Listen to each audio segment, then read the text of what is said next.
આમ ગુજરાતની ધરતી પર અનેક પર્યટન સ્થળો આવેલા છે અને વલસાડમાં અવિરત વરસાદથી નદી નાળા પણ છલી વળ્યા છે અને અનેક ધોધ પણ સક્રિય થયા છે।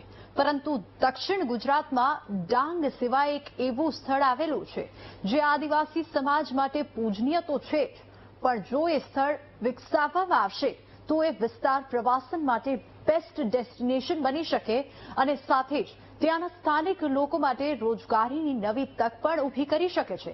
ત્યારે આવું જોઈએ કયું છે આ સ્થળ અને કેમ બની શકે છે પ્રવાસન માટે નવું ડેસ્ટિનેશન।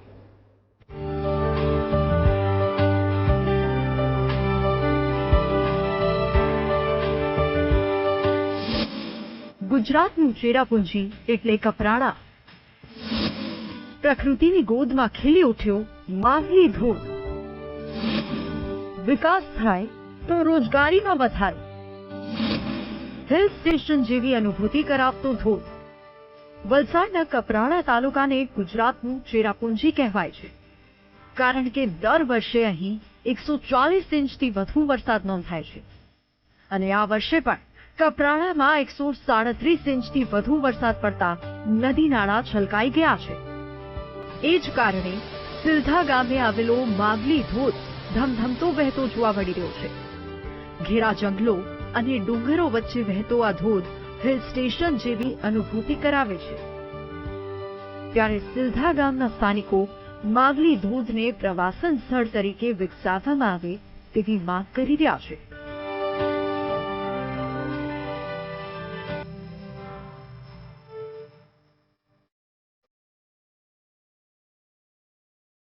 એમ કહેવાય ને કે કપરાડાની અંદર ચોમાસાની સમયની અંદર સૌથી વધારે વરસાદ પડતો હોય તો કપરાડાની અંદર, જે રીતના કે ચેરાપુંજી તરીકે ઓળખાય, તો એ સમયે આ કપરાડાની અંદર આવેલા કેટલાક એવા ધોધો છે એ ખીલી ઉઠે છે અને એ ધોધની સાથે સાથે આજુબાજુના જે પ્રવાસીઓ છે એ પ્રવાસીઓનું આકર્ષક કેન્દ્ર બને છે અને એ અમારી એ જ છે કે સ્થાનિક લેવલે આ ધોધ જે રીતના કે વિલ્સન હિલ છે કે પછી કોલવેરા જેવા છે કે સાપુતારા જેવા ડુંગરાળ પ્રદેશની અંદર ડુંગરાળ વિસ્તારો છે ત્યાં ડેવલપમેન્ટ થયો, તો તેવી જ રીતે અમારા કપરાડાની અંદર પણ આ સિલ્લા ગામની અંદર બે ધોધો આવેલા છે।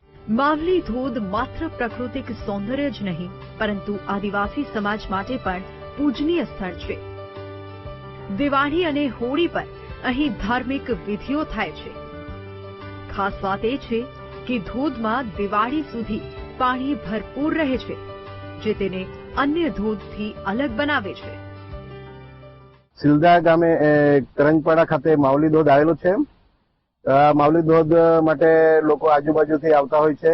આ માવલી માતાનો ખાસિયત એ છે કે ચોમાસાથી દિવાળી દરમિયાન અહીં ખાસું પાણી હોય છે અને દિવાળીના અગાઉ જે દિવાળીનો તહેવાર આવે તે અગાઉ ગામથી અને આજુબાજુ ગામથી આદિવાસીઓ, અમે બધા આદિવાસી અહીં માવલી ધોધની પૂજા કરીએ છીએ।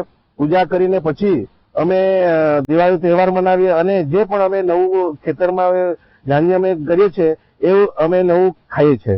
સિલધાનો આખો જંગલ વિસ્તાર નયનરમ્ય છે, પરંતુ રોજગારીના અવસર ઓછા છે।